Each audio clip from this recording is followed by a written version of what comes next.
We're back. It's your movie review man. I'm Jeff Johnson, and this is Claude here. And today we're reviewing Tenet.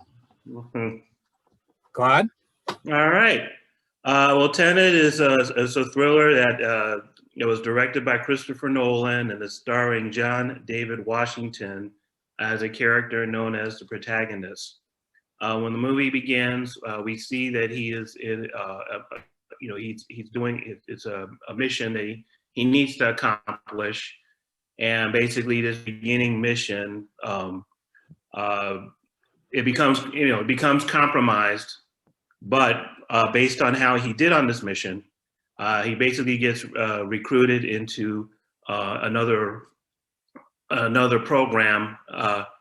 Another program which actually deals with a threat that goes beyond, geopolitical, situations that are happening. This eventually becomes a mission, in essence, to save the world, and the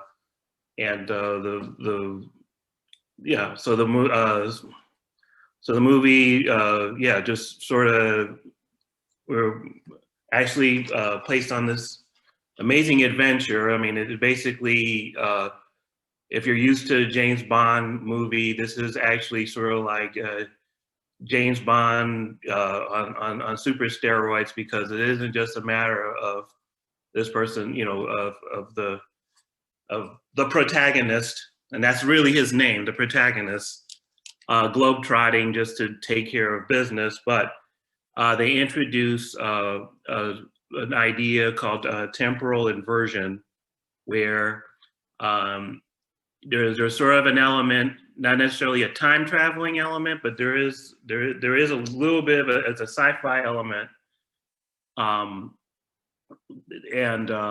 so this is definitely a different type of adventure, and it's unlike, if you imagine anything sort of like even like the Avengers Endgame, where you sort of had this linear idea of time and they needed to correct something for a threat to happen, you can basically, that was probably the Reader's Digest version of the idea of this temporal inversion shift. So this is really, it's really, an amazing adventure. Now, I had to see this movie second time, so I'm one of these people. Honestly, if you're throwing me into a bunch of new ideas and everything all at once, I will tell you the truth. I basically will sit back and say, okay, I know that I'm not going to catch everything, so I visually just want to take everything in, just the way that you would sort of like survey read something. Sure. And I said, you know what, this stuff is a little heady, so I'm going to give myself a little bit of time to come back to it. So if you're one of those one view shots, if you're great at picking up details, my hat goes off to you. I'm not one of those people. You throw too many things at me, you throw in a bunch of characters, you have different locations. I honestly need to take a break. So so I did see it a second time, on streaming. I actually bought it because I think that this was going to be, I figured if I paid for Wonder Woman, I should definitely pay for this. And overall, upon second viewing, I enjoyed it a lot. I think it's also just, I think it was just, just sort of like an amazing, film adventure. Completely got caught up in everything. And I appreciated the fact that I could sort of like stop, figure things out. I'll admit it, when they were throwing the names of different countries and we were just sort of appearing there, I was like, okay, I know that we were in Mumbai, India. I knew that we were in Oslo, Norway, but then they were naming some other cities. I said, okay, let me see where these places are. So luckily, it looks like a couple of places in Norway, and another part of the story takes place in Estonia. So you don't have those character generators that says, so-and-so country, or letting you know. They don't let you know that. They infer that someone needs to be somewhere, and you're literally, gracefully there, but they don't say, hey, you need to know where we're at. You just notice the place looks a little different. And then, it's right. And I sort of appreciated that, because if you're basically playing a spy and playing and doing things, there's a possibility you're probably going to say, oh, wait a minute, I'm in this place, you know. So it added to the atmosphere, which is, you know, which I thought was, you know, which I thought was fine, because, you know, a big part of this in terms of the characters here, and that a number of times they have to pick up on instincts in terms of what they have to do, even when they're going from, you know, their regular existence to when this inverted time thing kicks in, because that's based on a little bit of what your reaction, what would you do, and you have to anticipate certain things. So it was overall just, yeah, it was really fascinating. And I thought it made wonderful action scenes.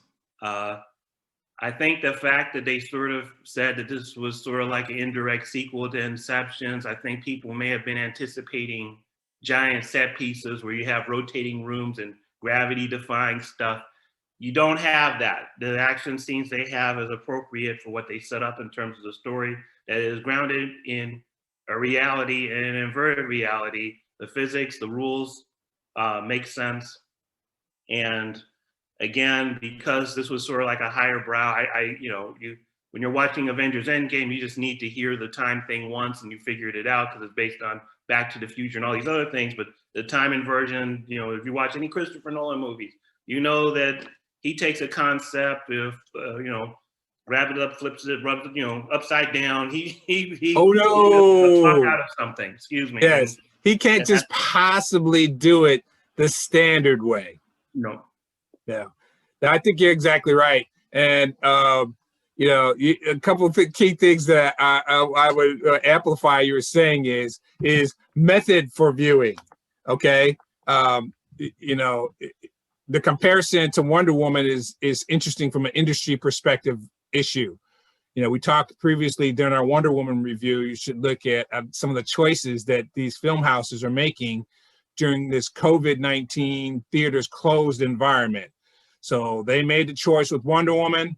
Let's go ahead and release it directly to a streaming service simultaneously with the theater, tied with you know, with HBO Max, which has a DC relationship, and that'll help HBO Max, and maybe it'll get enough lift like that. Nolan was different. Nolan was like, no way, man, this has got to be in the theater. Gotta. I want it. And, you know, not only am I insisting that you put my thing in the theater, you know, all the entertainment articles and magazines were talking about, well, this will be the one. You know, this will be the one that'll get people back in the theaters and save the year. This is the film. Tenet would save the. Tenet couldn't save the year. COVID-19 ruined lots of things in 2020. And sitting in a crowded theater full of people anxiously waiting for the blockbuster of the year is gone for 2020. And that is what Nolan had in mind, of course. And boy, did he. Because in true Christopher Nolan method, he over-invested. This is one of those fine examples of, if you're a person who can greenlight your own stuff, if you're a super successful, respected creator and you can greenlight your own stuff, Tenet is an example of what you will get. Period. And we'll deep dive into that. But I mean, they did everything. He overdoes things, and I don't mean in a bad way. He does everything in a big way, and any concept he's going to twist on his head. So just time travel, just backwards filming? No. We've done time travel a million times. We've done backward filming. Of course, all films are. The whole concept of film is playing with time.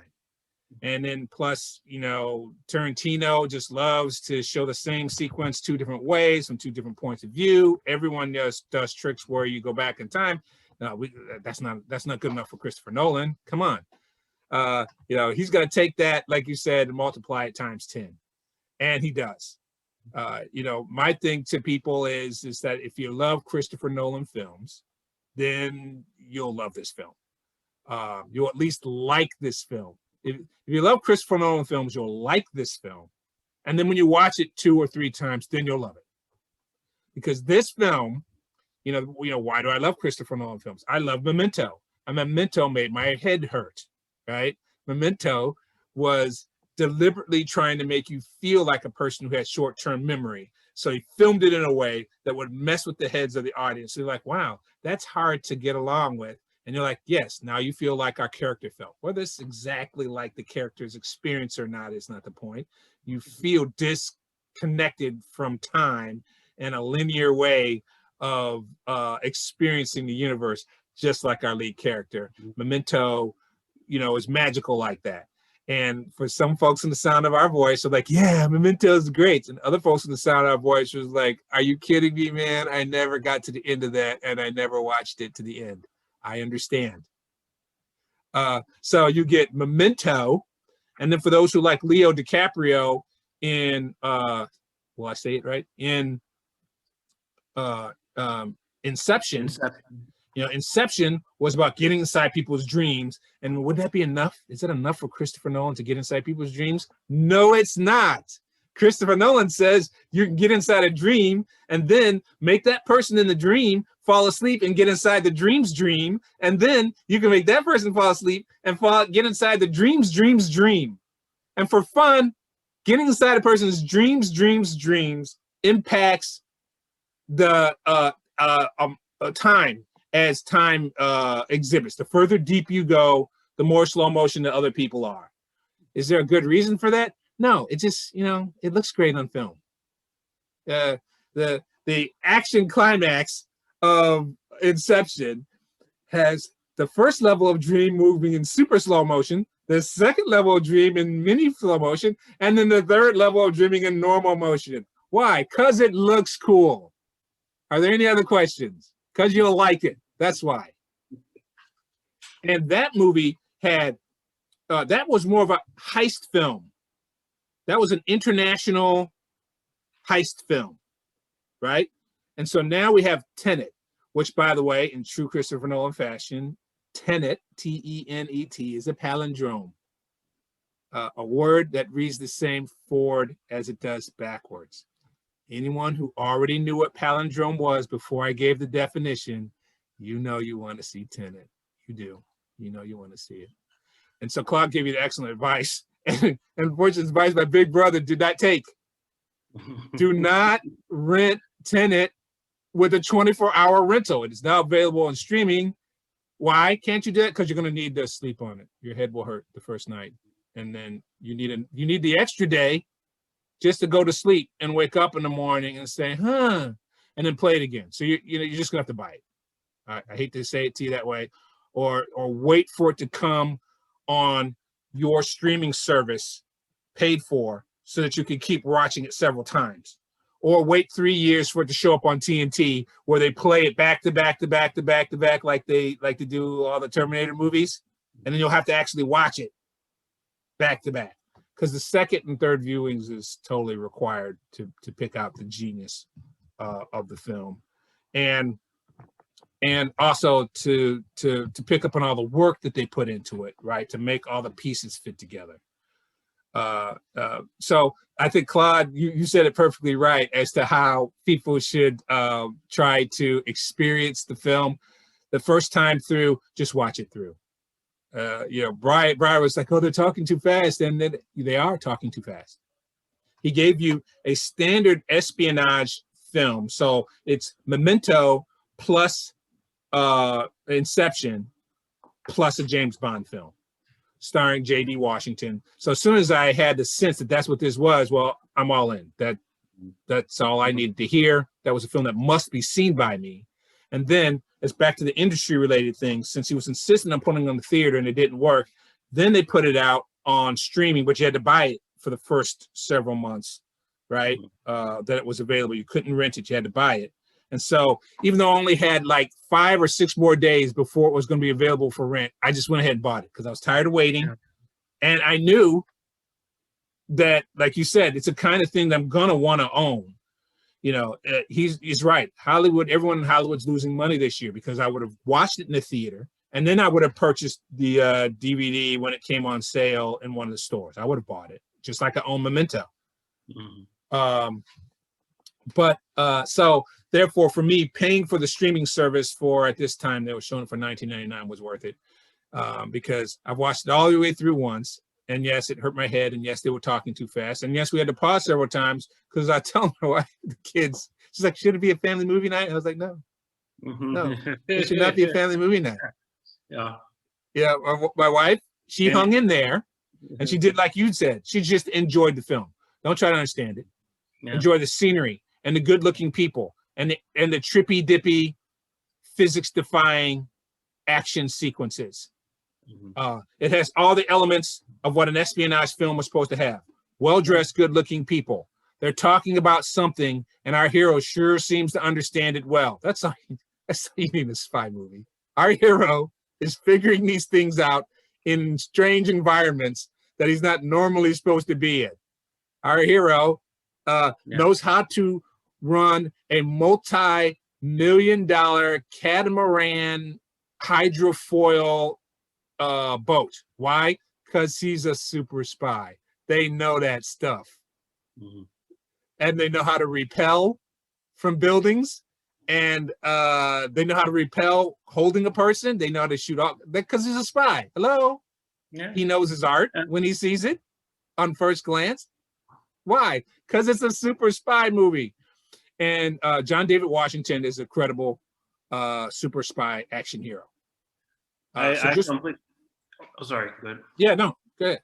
Nah, I mean, and the thing that really killed me, like you said, he's a super spy, but he's a super spy who to a certain degree is underestimated by a number of people, so he delivers, you know? Correct. And so he's not like James Bond who walks into the casino and then, okay, yeah, you know that he's gonna probably, excuse the expression, screw everything that moves, he's gonna take the casino's money and then he's gonna leave or whatever. He commands his swag. A number of times the people have said, well, if you're going to be running around, multi-billionaires, okay, well, I got a tailor, I got someone who can give you a suit. He's like, no, I'm good. And he rocks it. That's right. People commented on his fashion. Nobody would ever talk about James Bond's tuxedos or nothing like that. That was probably enough to get an ass whooping. But he basically consistently just moves through whatever. The fact that he knows, okay, he may not have the most expensive suit, but damn it, he knows how to handle the boat. That's correct. He knows exactly what to do. Just in terms of that. He knew how to handle the maitre d'. The maitre d' was like, oh, I'll call someone to make your order. No, you just do the order right then and there. Then you take my order, fool. Then he says, oh, can you box it up for me to go? So he completely, it's like people, they underestimate him, and he does the jujitsu on them. Because he's a brother from Philly. To command everything. That's correct. Which is what he needs, which is just absolutely, amazing. I think it's amazing on several levels, right? Here am I, James Bond fan. Again, back to movie release topics. These all stitched together, waiting for them to finally release the Bond film. Again, we talked about Wonder Woman. We talked about Tenet. All these movie houses are trying to make their choice about what we're going to do. What we're going to do. We can't release it at the theater. There's not that many theater seats, and they're not seeing that many people. Tenet said, doggone it. Nolan just used his clout and said, forced them to. It said, no, you will show my show. And, didn't work, right? So the Bond family was like, nah, we waiting for our money. We waiting. This film will be 8 years old. We're leaving it in the can. Blow the dust off the can. James Bond film 2.5, 3 years ago. We ain't releasing this bad boy till we can get maximum screen coverage. And so here you are, a Bond film fan. I'm starving. I want my espionage film. And you're going to give me Denzel Washington's son in the espionage film? I'm in. Second thing about John David Washington is, and this, I know folks agree with me on this, he was trying to make sure that he made his career completely on his own and not in his dad's shadow. Mission accomplished. He don't look nothing like his daddy.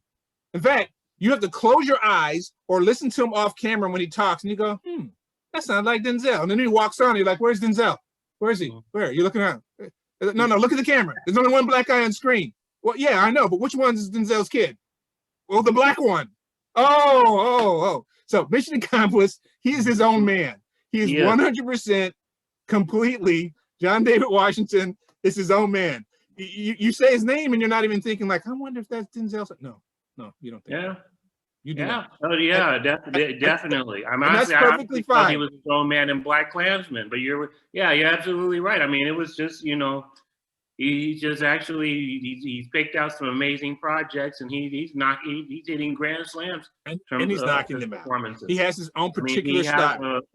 just the whole way he carried the whole way he carried this character. You really have a sense of somebody who's at the top of their who's at the top of their game, but is also learning as he goes across.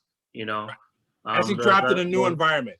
So he's top of his game as being some kind of spy, and he's totally dropped in a new environment where they make him the rookie again, or so it seems, right? Yes. Right. As you mentioned, a new group, a new espionage group, a new spy group says, oh, based on what you did in the opening action scene, spy movie people, we do. We open up with an opening action scene.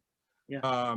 They do everything. It's not a spoiler. Tension building. Because tension building action scene. They're straight into the action. For one thing, it appears to be an extraction. Then it appears that we have to get this person and somebody out, and it balloons into something that could be possibly more catastrophic. And I completely bought the fact that he was improvising this stuff, analyzing the situation, and handling it like a boss. Not in the Roger Moore, let me wink at the camera while all this impossible shit is happening and I'm safe because some stuntman's doing my stuff. No, This was real boots to the ground.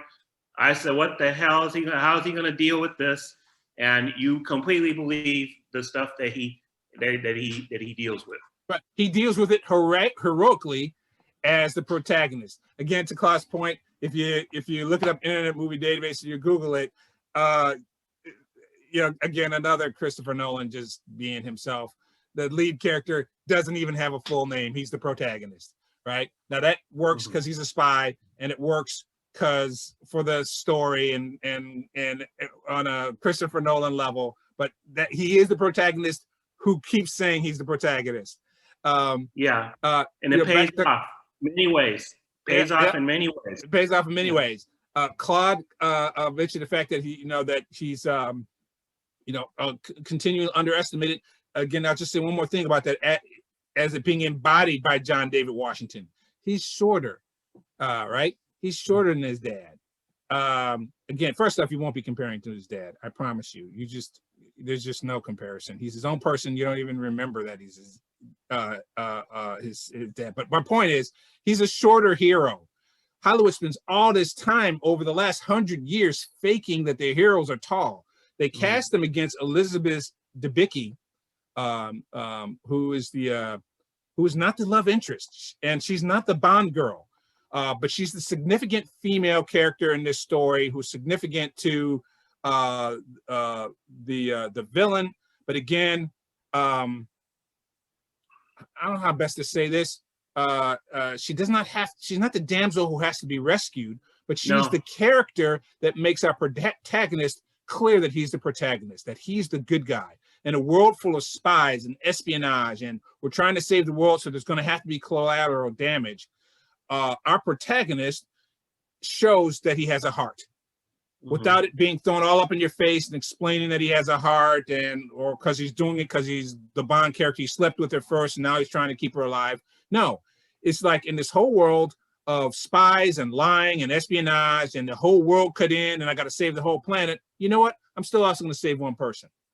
He already shows us that early on that he's willing to save, several people if he can. He's willing to take an additional risk to make a call that, I got this mission to do, but I'm gonna try to do one more thing to do the right thing. I'm gonna go ahead and try and do that. And I'm even willing to do that to the extent of sacrificing myself. If that's what I got to do, that's my job as a spy. But our hero is given, would you save one more person? Would you save just one person when all this other crap is going on? Would you go to great lengths, as in great lengths to cause us 2 extra action sequences to save one person? Yes, he would. And he did. And so all of that's awesome. But Elizabeth Debicki, she's too tall for standard Hollywood. This is the second film I've seen her in where she's taller than the star of the show. And appropriately, So height diversity, ladies and gentlemen. Appropriately, Miss DeBecky continues to be allowed to make nice performances and have a good career, even though she's taller than our lead characters. And even in a espionage movie where she's put against our super hero action star, they don't make extra attempts to even their hideout with camera tricks, and it doesn't diminish our protagonist, J.D. Washington, in any way, because he's a big character. He doesn't have to be a big, tall person. And aside, going back to what you said about the whole Bond girl thing, she's given a number of dimensions. She's this woman to a certain degree that has a little bit of contempt against her husband. She's a protective mother. She's sort of like sort of give her like a bunch of, just sort of like a little more depth. And you sort of sense that she has the, once she sees what he's about, she's willing to open her, just basically open herself to him, to trust him and everything. And so yeah, no, it was something, and it must be something about the tall, like you said, it must be like, must be the few years of the tall women, because they also going to Game of Thrones, which we're not talking about. Brienne Tarth is definitely one of my favorite characters. So yeah, we will be reviewing this soon, ladies and gentlemen. Look for it. Look for it in our list of streams. We're going to go over bingeables. We're going to call it bingeables, right? TV series to binge, because I know many of you out there have already seen Game of Thrones, but there have to be a few of you who are just like me, who haven't done it yet, and everybody told you it was the greatest thing ever, and you didn't want to dive in, and whether you should dive in. Watch our bingeables. We're going to review series and tell you whether you should binge them or not, and then talk about the best parts, or if there are best ways to binge them. So yes, we will cover Miss Tarth and whatever, the tall actresses. So that's Elizabeth Debicki, played against J.D. Washington. Nice performances. Robert Pattinson, playing what's his character's name? Neil, I think. Neil, right? Who seems to be the sidekick, right? In the storyline, he seems to be the supporting espionage person. Again, in all your spy movies, we have our lead character, and then there are his friends in the business, right?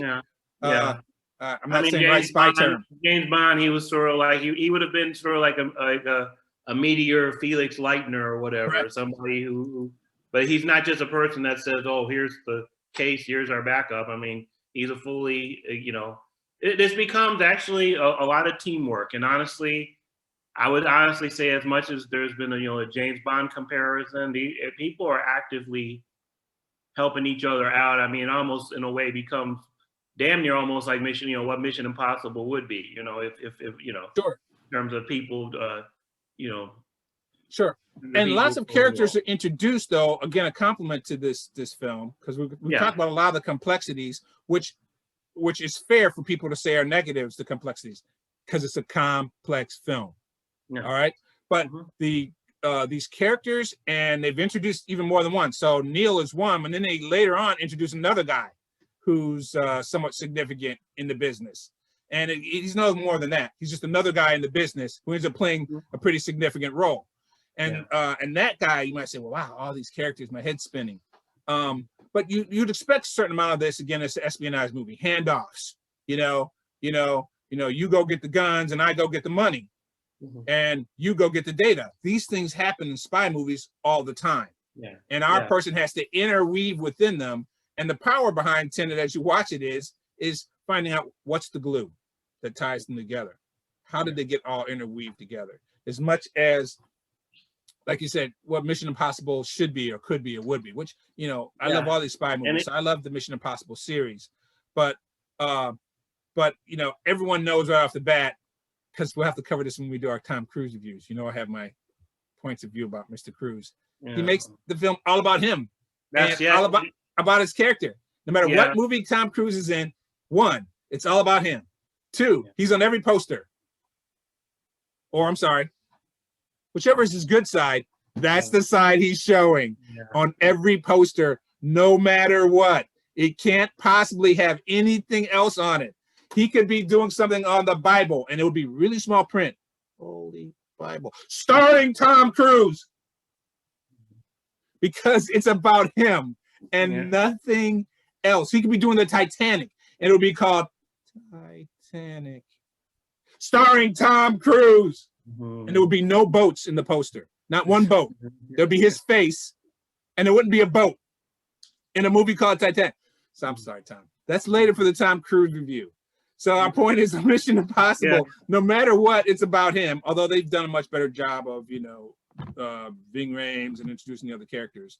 This movie is about the protagonist, not just because he says it too many times, and he does say it too many times, but because J.D. Washington carries being the center of the story. The story, and then the story lets you know just how much he's in the center of it.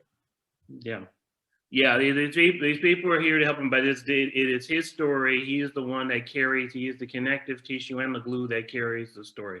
So I just sort of threw. It was funny because what you said about the Tom Cruise thing was exactly you anticipated the punch I was going to give, and you did it great. So. Sorry, sir. That's fine. That's cool. What's the movie? Cool. Sorry to steal your something thunder. It's a man in a car, but it's just about the man, Tom Cruise. It's just about him. Forget the car. So what else? So I wrote a written review about it, which you haven't read yet. Somewhere we'll give you a link where you can catch up on our reviews. One of the things I said about this is that, you need a glossary of terms. You know, Claude said it right, though. You don't need a glossary of terms if you're going to watch it the way Claude's advice. Just watch it the first time. Just watch it. It's 2 hours and 30 minutes, ladies and gentlemen. All 2 hours and 30 minutes of it. It will be painful if you try to hear all the words they're saying, understand them, and figure out the science fiction components to it. It will hurt your brain, just like you expected a Christopher Nolan movie to do. Just watch it the first time. And then when you go back and watch it again, watch it to appreciate it. Another benefit, too, of purchasing it, at least the way the streaming service I purchased it on, it gave you all the making of stuff. And if you're a person that loves film documentaries that show you the making of, you will, of course, love this.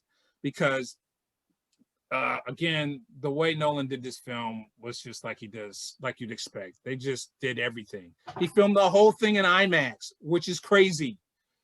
Crazy expensive, crazy hard to do, crazy the negatives are gigantic on IMAX. Now IMAX digital, IMAX film, which means they film it for a while and then they run out of film and have to yell cut and then go bring out another huge roll of this highly expensive film to shoot the rest. On a film, as Claude mentioned, being shot on location at crazy sites with crazy sets, because it's a big time spy film with rich people. Everything is being done rich. They're on this crazy, ridiculous, expensive yacht that has 2 helicopters, you know, because in case the first one breaks, you can't take the dinghy to get ashore. And the first helicopter's on the fritz. You can fly the second helicopter off this yacht, right? So it's filmed on this yacht. And like you said, Claude, you're like, I can't keep track of which country you're in. You're right. You have to watch it the 3rd time to realize that the yacht is in Vietnam. They said it, but they said it really, really fast. And it's like the 8th location shot of this movie. Okay, because the movie's really there, not digitally there. Not a couple of establishing shots there and then they cut back. No, not on a Christopher Nolan film. He goes way out of his way to make it clear to you that, he goes way out of his way. You have to know it, but if you knew it, Mount something in Vietnam is in the background the whole time. Why? Because they took this really expensive yacht for real and pushed it in front of Mount whoever and drove boats around it and did a whole bunch of action sequences in the bay of Mount whoever.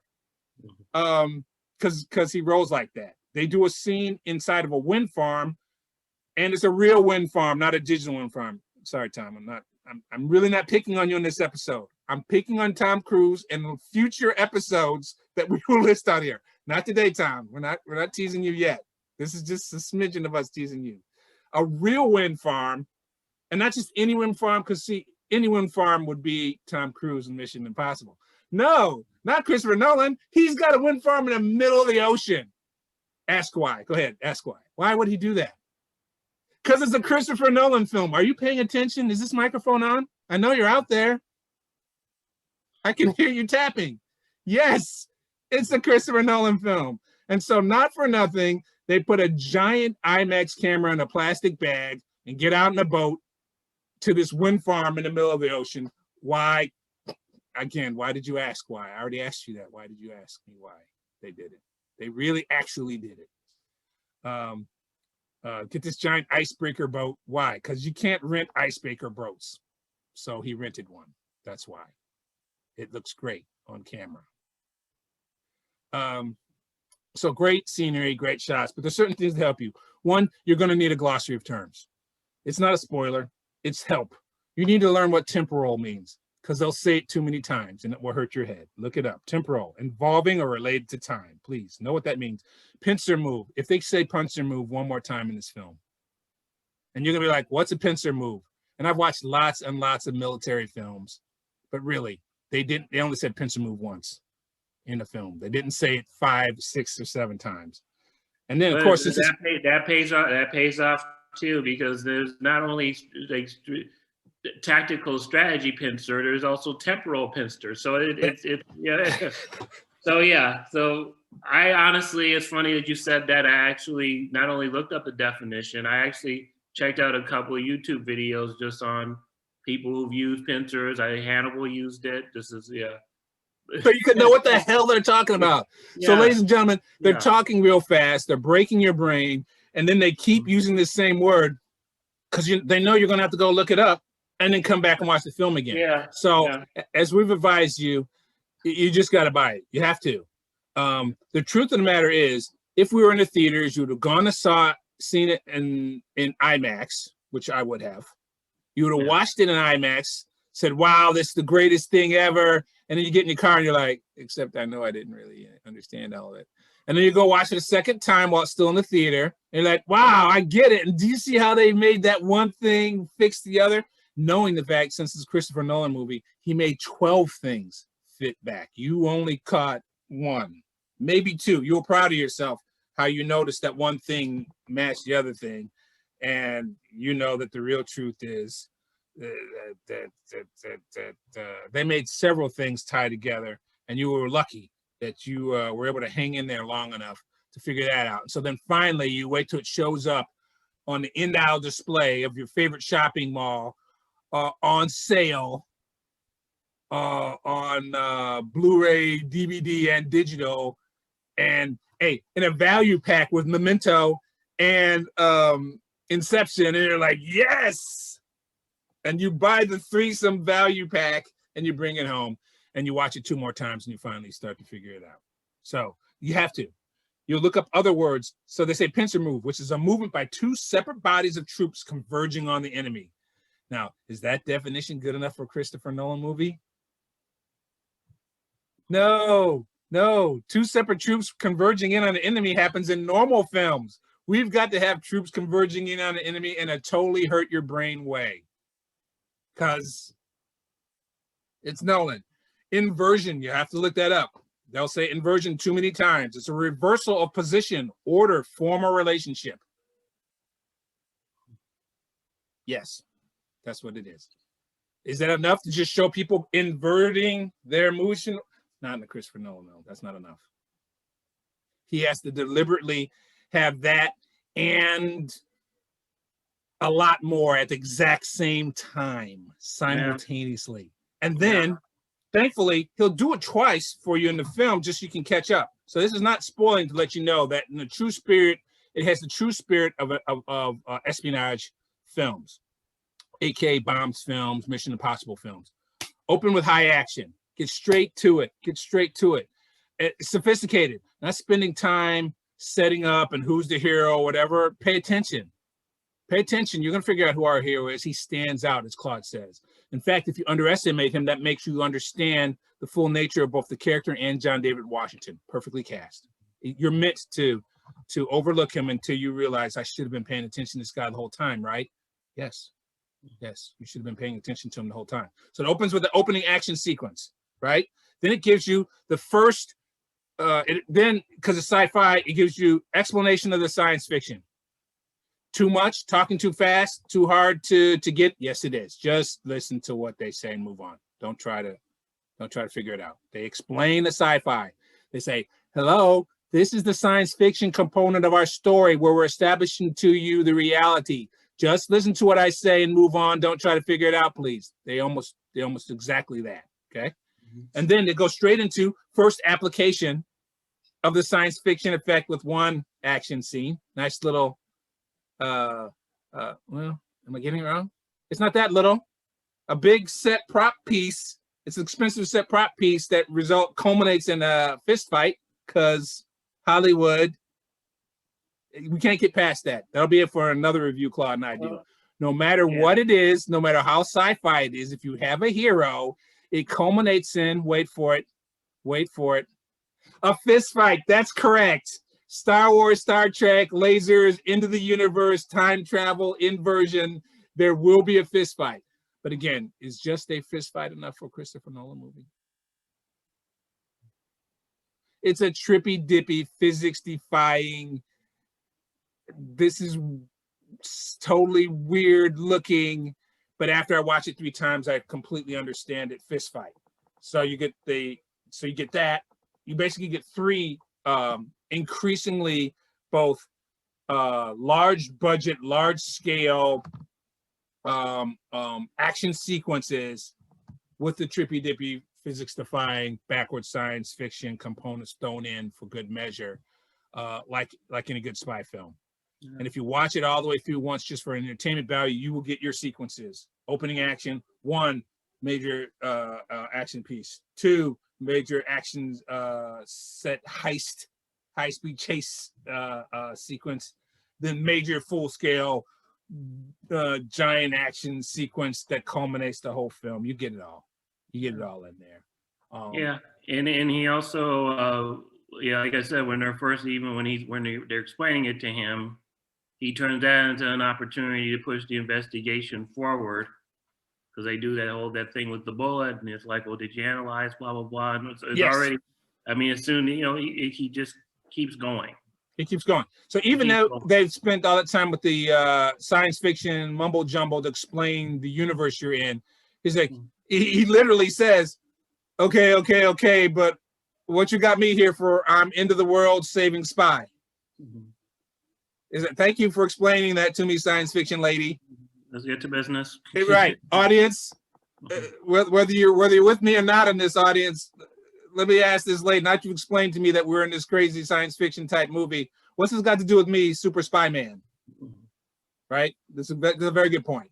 The character pulls back to his strengths and what his what makes him the protagonist of the story, which is, hey, break it down to me. I don't understand what this got to do with me saving the world, because I'm the save the world guy. And she explains how it's a save the world guy type story, and he's like, oh, well, then I'm in. Use my skills, do this and that. Well, why would I do this and that? Hey, scientific, super smart sci-fi lady, you do your thing, I'll do my thing. And I know how to chase down leads and use clues to catch bad guys. Should have said, hey, you should have led with that. Bad guys have stuff that acts freaky, need to stop bad guys. Oh, okay. Well, this is what we do. This is how I catch bad guys. So it's good stuff. Put a little resolve on the end. Like all good films, has a nice resolve. Our scientific espionage resolve, which really satisfies, like I said, really sets our character apart. Excellent performances by, good-looking international cast. Dimple Kapadia plays the informant, right? Who seems to know more than she should, and and our hero has to keep coming back to the informant to get the inside skinny. But she knows more than she should, and finding out how she knows more than she should is part of the unraveling mystery of TENET, which, by the way, is the last thing you need to learn. TENET is a guiding principle. as well as being a palindrome. And so, you know, again, it's another Nolan trying to help you understand something about the story that Tenet is about. That Tenet is about the Tenet. And am I putting my hands together or am I pulling my hands apart?